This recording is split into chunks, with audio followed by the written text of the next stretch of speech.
Bem-vindo a todos os irmãos e amigos a este canal aqui da nossa Igreja Presbiteriana Conservadora do Riacho Grande. É um imenso prazer recebê-los aqui nesta manhã. E lembrando sempre, o nosso templo está fechado, mas a igreja continua com a sua missão. E um dos propósitos nossos é adorarmos, é servi-lo, em espírito e em verdade. Bom, vocês todos que aí estão, meus amigos, meus irmãos, saibam que vocês estavam na minha mente, no meu coração e nas minhas orações durante essa semana. Eu tenho sempre orado para esses nossos encontros, para que Deus prepare o melhor momento, uma boa situação, para que juntos pudéssemos assim adorar o nosso Deus. Nós sentimos muita falta de estarmos juntos, de podermos, naqueles momentos nossos especiais, momentos de adoração, momentos de culto, de orações, estarmos juntos, podermos desfrutar daquela comunhão. Estamos ainda impedidos, de podermos nos reunir presencialmente, mas estamos unidos na mesma fé, na mesma disposição que é servir ao nosso bom Deus. Eu quero pedir as suas orações, pedir para que você continue orando, para que Deus nos dê confiança, para que Deus nos dê sabedoria, para que Deus nos dê também resiliência, enquanto nós esperamos mudança nesse cenário e possamos voltar a ter os nossos momentos juntos, um ao lado do outro, servindo a Deus. Então eu peço que você continue orando para que Deus nos dê toda esta confiança, essa sabedoria, resiliência, para podermos passar bem por estes momentos. Eu oro por você, você ora por mim, ora pelo irmão, e assim juntos é uma grande reunião de oração na presença do nosso Deus. Meus irmãos, só atualizando um pouquinho sobre os nossos serviços de culto e orações durante a semana.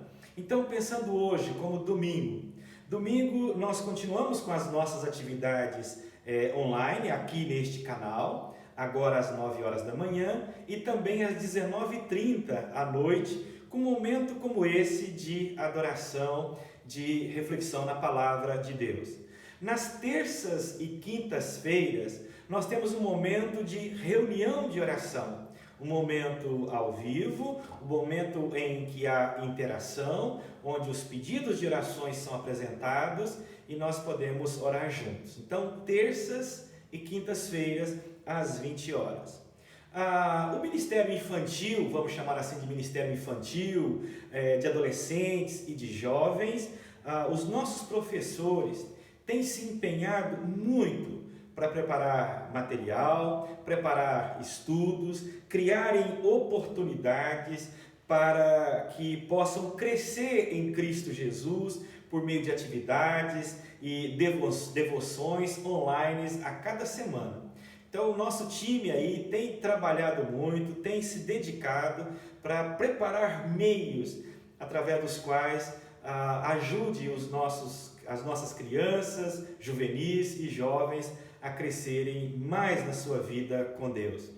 As mulheres também têm buscado meios para se aproximarem nesses momentos de devoção, não fisicamente, mas espiritualmente. Então, o Departamento Espiritual da SAF criou aí, através de uma plataforma, o Zoom, um momento de reunião de oração, hoje, domingo à tarde, onde as mulheres estão entrando, estão se conectando, podem ver face uma das outras e orarem também. Então tem sido um trabalho muito importante, de poderem aí juntas orarem e estar diante do Senhor.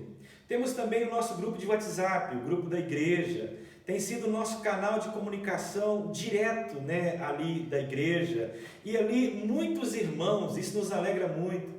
Muitos irmãos têm se manifestado ali, têm apresentado os seus dons, as suas habilidades, E muitos irmãos cantando hinos, outros escrevendo textos, mensagens, a sua saudação, falando um pouco do seu dia a dia, pedindo orações. Então esse momento em que nós nos unimos também ali, através daquele canal do WhatsApp. Ali também o conselho, os presbíteros, tem juntamente comigo pastoreado a toda a igreja, enviando mensagens, reflexões, para que possamos assim, juntos, a igreja, sentindo também a direção do seu conselho, dos seus líderes. Tudo isso é necessário, porque nós temos recebido a cada dia relatórios sobre esse Covid-19 e nós temos visto diretamente o impacto disso sobre o mundo, sobre a sociedade. E é tão importante nós sabermos disso, termos noção do que está acontecendo e até vendo os estragos que isso tem feito, vendo também as pessoas que Deus tem preservado, usado e libertado dessa doença também. E tudo isso para nos lembrar que Deus tem um propósito transcendente, não é nessa pandemia ou através dela. Através desse coronavírus, Deus está nos mostrando que nada que este mundo possa oferecer em segurança, em satisfação, é maior do que a infinita e maravilhosa graça de Jesus Cristo. Nada que esse mundo possa oferecer é melhor, dá satisfação quanto na maravilhosa graça do nosso Senhor Jesus. Porque tudo que tínhamos de segurança, de satisfação, e isso foi de uma hora para outra tirada de nós, menos a satisfação, a segurança que temos em Cristo Jesus. Então, irmãos, essa pandemia global retira de nós a liberdade do ir e vir, afeta as nossas atividades comerciais e as nossas relações pessoais também, não é? Isso mexe com a nossa segurança, com o nosso conforto e pode tirar até mesmo vidas. E a razão pela qual Deus permite isto acontecer é para despertar em nós, nas pessoas, do ser humano, exatamente a confiança e a dependência que devemos ter em Deus. Confiança, dependência que devemos ter em Cristo Jesus. Portanto, então, não desperdice a sua quarentena, não desperdice esses momentos. Aprenda mais e mais de Deus, fortaleça mais e mais em Deus e confie muito mais ainda em Deus. E continue orando para que em breve isso possa passar e possamos juntos estarmos diante do Senhor. E eu quero convidá-lo para orar neste momento. Quero convidar você para juntar a mim em oração. Então, na sua casa, no seu lar, assim como eu estou também aqui na minha casa, né, no meu lar, e possamos orar, mesmo distantes, estamos com a mesma reverência e piedade na presença de Deus. Curva sua fronte, sua cabeça, vamos orar. Querido Deus, esta é a nossa oração para que o Senhor nos mostre a Cristo Jesus e que o Senhor nos dê graça para recebermos a Tua santa e bendita palavra, ó Pai. Tua palavra, ó Senhor, é viva e poderosa. Podemos pedir para que o Senhor torne os nossos corações um terreno fértil para receber a Tua palavra, receber os Teus ensinamentos. Pedimos, ó Pai amado, que o Senhor nos mostre a Cristo Jesus e que o Senhor nos dê ouvidos atentos para ouvir, mentes abertas, Senhor Deus, para podermos entender e corações prontos para podermos crer e vontade, ó Pai, para obedecer a palavra do Senhor. Senhor Deus, ajuda-nos para que possamos descansar no Senhor em tudo o que vier a acontecer na nossa vida.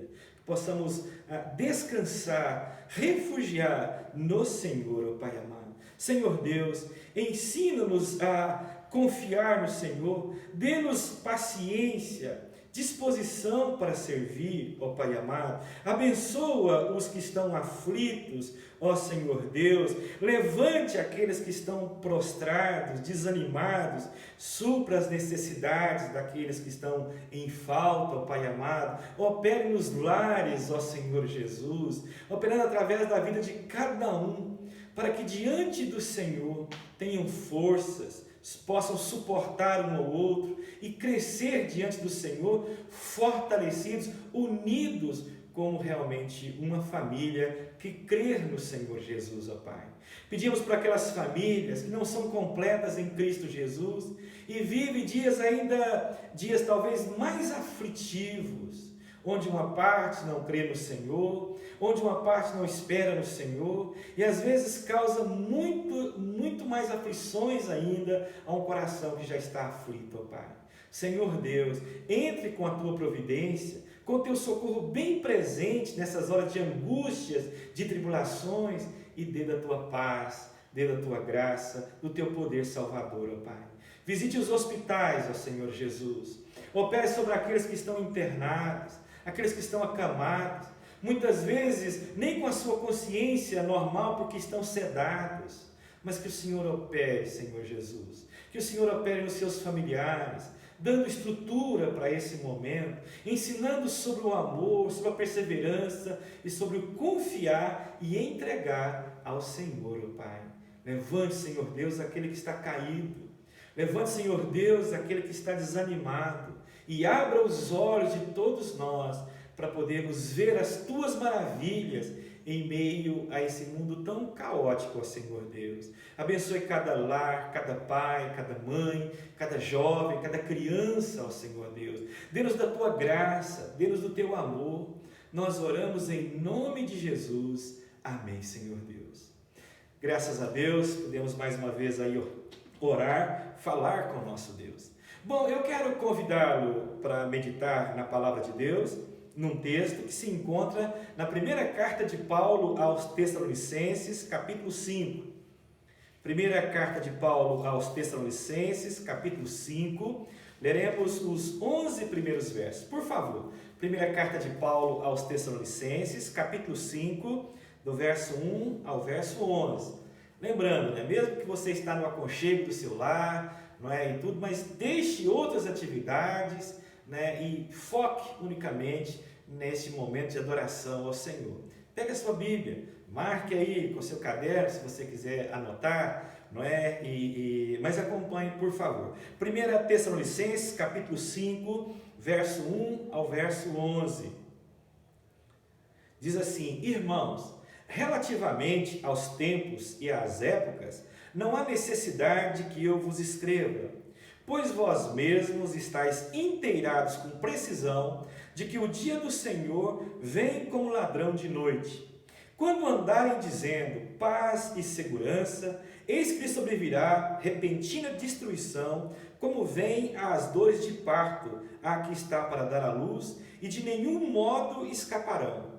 Mas vós, irmãos, não estáis em trevas, para que esse dia, como ladrão, vos apanhe de surpresa. Porquanto vós todos sois filhos da luz e filhos do dia, nós não somos da noite nem das trevas. Assim, pois, não durmamos como os demais. Pelo contrário, vigiemos e sejamos sóbrios. Ora, os que dormem, dormem de noite, e os que se embriagam, é de noite que se embriagam.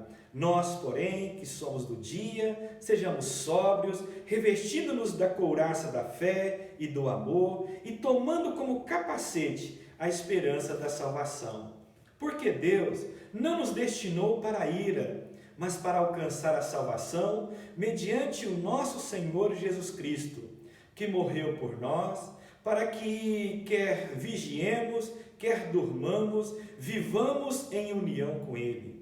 Consolai-vos, pois, uns aos outros e edificai-vos reciprocamente, como também estáis fazendo. Até o verso 11, meus irmãos. Bom, meus irmãos, há uma profecia na Bíblia que ainda falta ser cumprida. Falta uma profecia a ser cumprida ainda. Sabe qual é? É sobre a volta de Jesus. A profecia que Ele voltará. Ele voltará. Então a profecia que ainda falta ser cumprida sobre a volta de Jesus.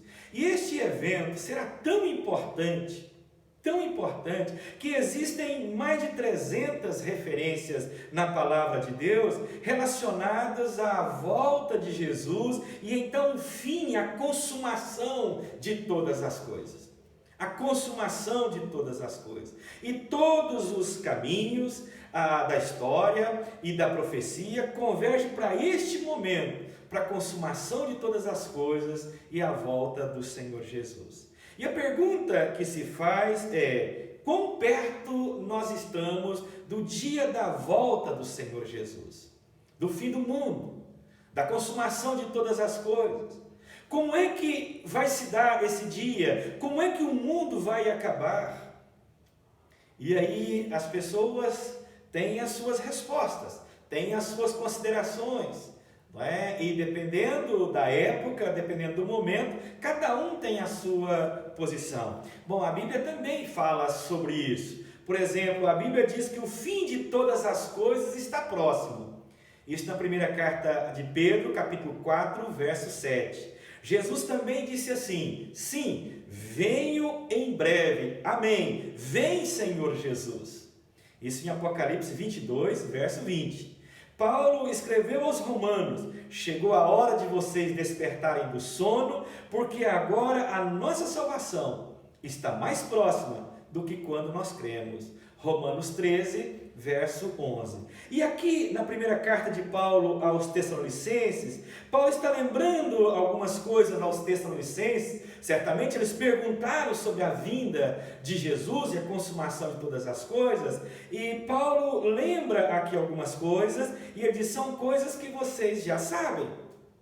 Coisas que vocês já sabem. E destas coisas que nós já sabemos, a primeira lição para nós nesta manhã, ele diz 3 coisas sobre a volta do Senhor, sobre o dia do Senhor, o dia da consumação de todas as coisas. Ele diz do verso 1 ao verso de número 3, e ele diz: irmãos, relativamente aos tempos e às épocas, não há necessidade que eu vos escreva, pois vós mesmos estáis inteirados com precisão de que o dia do Senhor vem como ladrão de noite. Quando andarem dizendo paz e segurança, eis que lhes sobrevirá repentina destruição, como vêm as dores de parto a que está para dar à luz, e de nenhum modo escaparão. Então, nessa primeira ideia aqui da manhã, ela subdivide em 3 aspectos. Primeiro, que ele virá de repente. Não é? Ele diz aqui, como um ladrão à noite, diz o texto. Sempre houve muitas controvérsias sobre a vinda de Jesus, porque as pessoas quiseram marcar a data, marcar a época da vinda de Jesus. E ele diz que ela será repentinamente, como um ladrão que vem à noite. Como um ladrão que vem à noite, quer dizer, vai ser algo surpreendente, de repente, mas é certo que ele virá. Mas é certo que ele virá. Então não é possível marcar dias, épocas. Muitos erraram nisso, porque ela virá como ladrão de noite, de modo surpreendente. Mas é certo, ele virá. Segunda coisa, ele diz que será um período de repentina destruição. Viu aí no verso de número 2? Estais inteirados com precisão de que o dia do Senhor virá como ladrão de noite, quer dizer, então, repentino, e ele virá. Segundo, ele diz, quando andarem dizendo paz, segurança, eis que sobrevirá repentina destruição. Então, é um período de grande destruição. E isso se refere aos vastos julgamentos que no livro do Apocalipse narra para nós. Diz quando o Senhor quebrar os selos, as trombetas soarem e as taças do julgamento divino será derramado sobre a terra. Aqui diz de repentina destruição. Repentina destruição. E terceiro, ele diz ainda no verso de número 3, que não haverá escapatória. Viu como ele diz? E de modo nenhum escaparão. Não haverá escapatória. Quando o dia do Senhor chegar, a ira de Deus for derramada sobre a terra, o cálice da ira de Deus derramado sobre a terra, ele diz, não há modo de escapar. Não escaparão, ele diz aqui, quando chegar este momento. E ele faz uma alusão à semelhança de uma mulher que está grávida, chegando o seu momento para dar à luz. As dores, as contrações para o momento do parto. Então a mulher sabe que o seu dia está chegando. E quando é o momento, quando é chegado o momento, não tem como escapar. Não tem como ela deixar para um outro momento. As dores são agudas, não tem como fugir, o momento chegou. É agora. Então, no primeiro aspecto, ele mostrando sobre o dia da vinda do Senhor. Ele diz 3 coisas que nós sabemos. Que será um dia onde as pessoas não estão esperando, né? Repentinamente, não dá para marcar dia e hora. Depois, ele diz também que virá grande destruição. Os flagelos do livro do Apocalipse, tantas coisas. E neste dia, e diz mais ainda, que este dia também não haverá escapatória. Por isso que Pedro fala em outro lugar das pessoas tentando fugir para as cavernas, fugir para as montanhas e tentando escapar, mas não há como escapar. Pedindo para que as montanhas, as pedras rolem sobre eles, para que os escondas da presença do Senhor, mas não há como escapar. Então, o mesmo se aplica ao dia do Senhor, quando o julgamento divino será derramado sobre a terra, não há como escapar. Ele diz isso, nenhum modo escaparão. Então a questão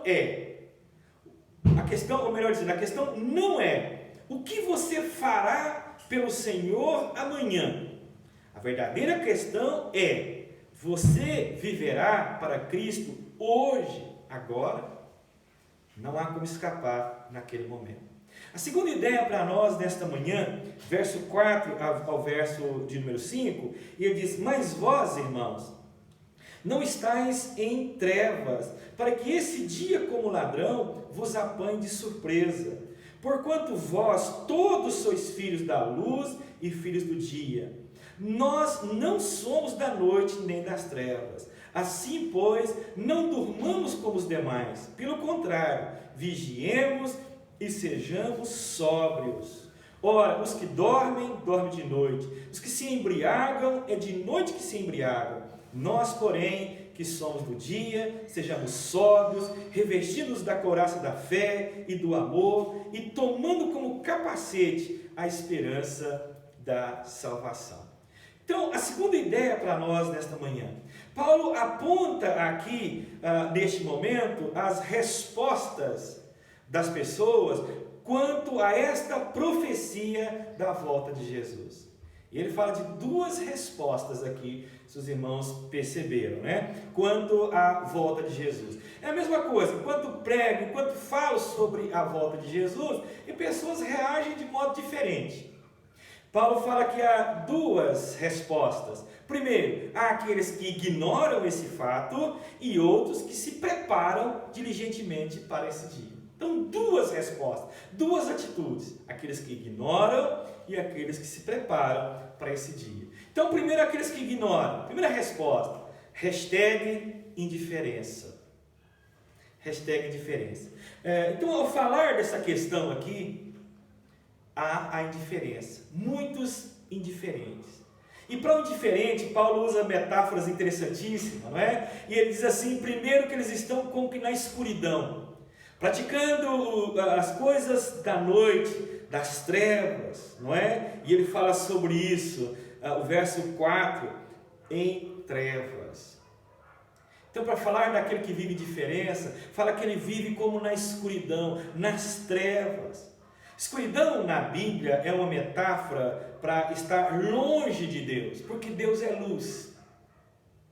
Deus é luz. Então, quem está na escuridão, ele perde o senso da direção, ele se torna vulnerável, porque ele não vê claramente os perigos, os abismos, e aí são guiados por qualquer um.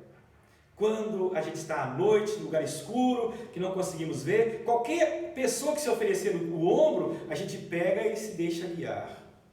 Então ele diz para eles que vivem na indiferença, é como que ele está vivendo em trevas, na escuridão, não é? Então, vivendo assim, vulnerável, sendo guiado por qualquer um. A segunda metáfora, ele diz que é como estar dormindo. Está dormindo. Quando nós estamos dormindo, nós estamos inconscientes das necessidades do que está acontecendo ao nosso redor. das nossas próprias necessidades, se estamos em perigos ou não, vulneráveis ou não. A gente está inconsciente. Então ele fala também que esse que vive indiferente é como que estivesse nas trevas, é como que estivesse dormindo, e ele diz uma terceira imagem aqui. Ele diz, é como que estivesse bêbado, embriagado. Muitas pessoas ficam bêbadas, embriagadas, e acreditam que isto irá ajudá-las a escapar dos seus problemas, não é assim? Muitos não dizem, eu estou bebendo para esquecer os meus problemas. Esquecer os meus problemas, quer dizer, aumentam, potencializam os problemas, eles não somem, não é mágica, não é magia que pode fazer sumir ali os problemas, que não somem também, não é? Mas eles fazem coisas aí que são, sob o efeito do álcool, que são prejudiciais, destrutivas e coisas embaraçosas. Por quê? Porque a sua percepção está distorcida, a sua percepção está distorcida. E esta é uma grande descrição de como homens, mulheres, jovens estavam vivendo antes desse momento de epidemia ou de pandemia causada pelo coronavírus. As pessoas estavam vivendo de um modo indiferente, vivendo como que na escuridão, nas trevas, vivendo como que dormindo, alheias ao que estava acontecendo ao seu redor, a vida espiritual, como que embriagadas, ali na verdade sem esse domínio, com uma percepção distorcida das coisas, fazendo coisas que eram inapropriadas, destrutivas e prejudiciais. Então ele fala das atitudes com relação à vida de Jesus. Primeiro, esse hashtag é indiferente. Segundo, seria o hashtag diligente. Diligência. Então essa segunda resposta quanto à vinda de Jesus. Como nós sabemos que o dia de Jesus está próximo, nós vivemos vidas preparadas, diligentes, seguindo ao Senhor Jesus. Lá na primeira carta de Pedro, se você tiver com a sua Bíblia, volte para lá. Primeira carta de Pedro, no capítulo 3, verso 12 ao 14, por favor. 1 Pedro, capítulo de número 3, 2 Pedro, melhor dizendo, 2 Pedro, capítulo 3, verso 12 ao verso 14. E ele falando sobre a vinda de Jesus, e aí ele diz assim, esperando e apressando a vinda do dia de Deus, por causa do qual os céus incendiados serão desfeitos e os elementos abrasados se derreterão. Nós, porém, segundo a sua promessa, esperamos novos céus e a nova terra, nos quais habita justiça. Então, esperamos aí, segundo a promessa, novos céus, nova terra, nos quais habita justiça. Então nós somos informados do que vai acontecer. E nós estamos esperando não é passivamente com braços cruzados, não é isso, mas é se preparando para este momento, para esta hora.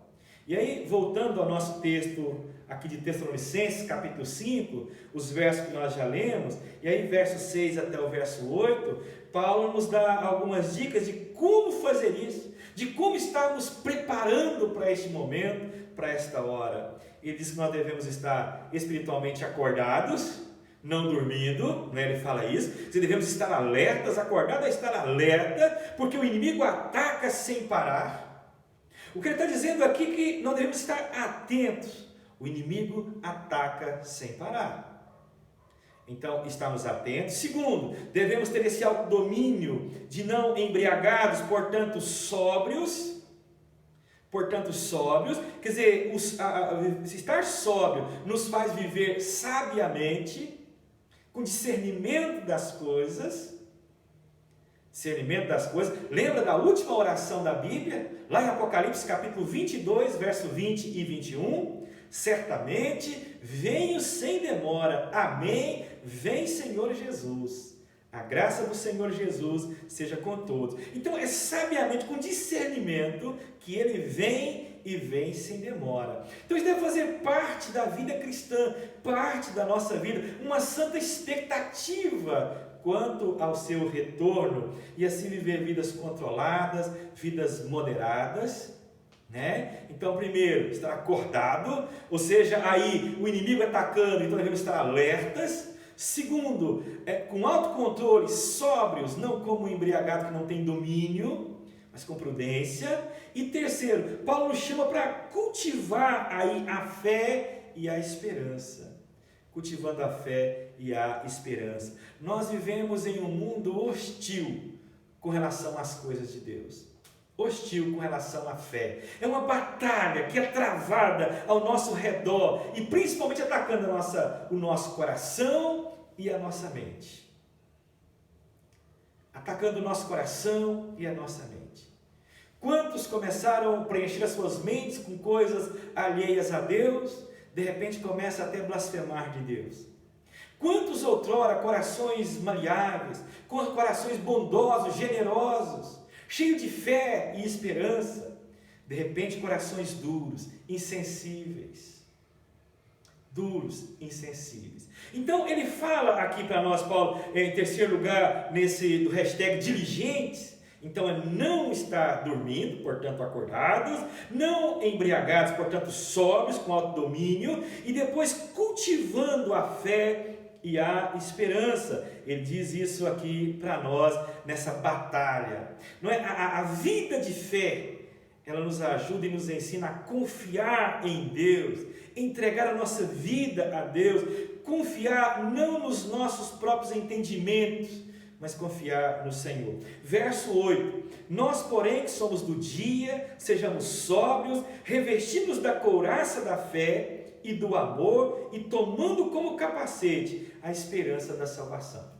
Você viu aqui as três verdades regem a nossa vida. Ele fala fé, couraça da fé, do amor, e tomando o capacete da esperança. Fé, amor e esperança. Então esse é para o hashtag diligente. Preparando de forma como convém, aguardando a vinda do Senhor. E como sabemos, né, revestindo da couraça da fé e do amor, a couraça seria como que um colete à prova de balas que da segurança, os policiais usam hoje. Está ali para proteger os órgãos vitais. Então sabe o que protege o seu coração? É a fé e o amor. Está como com a couraça protegendo o coração, um órgão vital. A fé e o amor protegendo o nosso coração. E ele diz o capacete. Capacete proteger a mente. Proteger a mente. Então ele diz o capacete, como capacete, a esperança. Então usar a esperança como sendo o seu capacete para proteger a sua mente. Porque olha, irmãos e amigos, quando uma pessoa perde a sua esperança, ela perde motivo para viver. Eu tenho orado para que Deus não vos deixe perder a esperança nesses dias de desesperança. Quem perde a esperança perde a razão para viver. E Jesus é a nossa esperança. E ele fala sobre a esperança da salvação. Que esse capacete da esperança proteja a sua mente. A fé, o amor, seja a couraça proteger o seu coração. E a esperança da salvação proteger a sua mente. É assim que você se prepara. É assim que você vai estar diligente, aguardando o retorno de Jesus. Protegendo o seu coração e a sua mente. Portanto, mantenha-se acordado, alerta, fique sóbrio, não como um embriagado dominado. Cultive aí a sua fé, amor e esperança. Terceira ideia para nós na manhã, nos versos seguintes, do verso 9 ao verso 11. E aí ele nos mostra o prêmio de viver uma vida assim, com Deus, ou preparar diligentes diante do Senhor. Isso porque Deus não nos destinou para a ira, mas para alcançar a salvação mediante o nosso Senhor Jesus Cristo, que morreu por nós, para que quer vigiemos, quer durmamos, vivamos em união com Ele. Consolai-vos, pois, uns aos outros, e edificai-vos reciprocamente, como também estáis fazendo. Então ele mostra o prêmio de viver uma vida diligente, e não uma vida relapsa, uma vida indiferente. Não é? Ele diz aqui, diz que Jesus morreu por nós, para que possamos viver com Ele. viver com Ele. A morte de Jesus trouxe bênçãos incalculáveis para nós, incalculáveis para cada um de nós.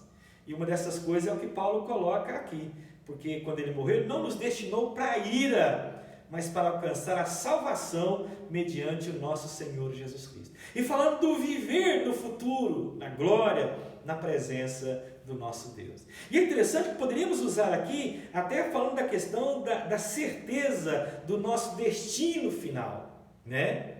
Nós planejamos muitas coisas, planejamos o nosso futuro, o futuro da nossa família, dos nossos filhos, planejamos o nosso amanhã, às vezes planejando até o próximo ano ou anos adiante, mas esse vírus mostrou para nós o que nós não podemos ter é a certeza quanto aos nossos planos.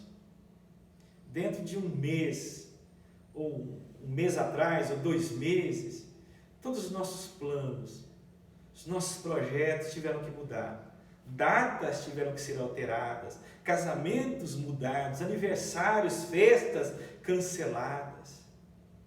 Os nossos planos, eles mudam, porque não dependem só de nós, mas o nosso destino futuro, ele é certo, porque ele depende do nosso Senhor, da obra realizada por Cristo Jesus. E ele diz para que tenhamos comunhão com Ele. Então é certo, o plano de Deus para nós é certo. É certo. É isso que ele fala da obra que ele realizou para nós.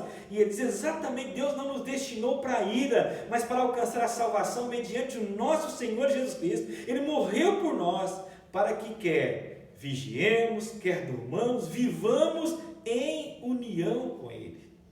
Certo, Ele morreu, Ele se entregou por nós. Esta é a grande bênção, meus irmãos, para a vida de cada um de nós. É o grande tesouro da vida de cada um de nós. Nenhum prazer, nenhuma bênção temporária que esse mundo pode oferecer, pode substituir a bênção eterna da comunhão com Jesus. Por isso, a bênção maior que alguém pode ter, receber nessa terra, é a salvação em Cristo Jesus e a certeza que quando Ele vier, Ele nos levará para estar com Ele. Se aqui nós vivemos com Ele, é a certeza que Ele nos levará para viver lá com Ele. Então, a razão pela qual Ele morreu, diz aqui o texto, o verso 9 principalmente, é para que nós pudéssemos gozar para sempre dessa comunhão com Ele. Portanto, não valorize nada nesta terra mais do que deva valorizar essa vida com Cristo Jesus. Concluindo essa fala aqui nesta manhã, Paulo nos diz para usar estas palavras para encorajar uns aos outros. Está aí no verso 11, consolai-vos, pois, uns aos outros, com estas palavras. Para encorajar, para, como eles, consolar uns aos outros. Então, o nosso trabalho é lembrar, né, cada um de vocês, coisas que vocês já sabem, mas aqui é uma profecia a ser cumprida, é que Jesus vai voltar. Que Jesus vai voltar, e haverá a consumação de todas as coisas. É o estágio maior da glorificação de Cristo, quando Ele virá nas nuvens reinando no seu trono como rei,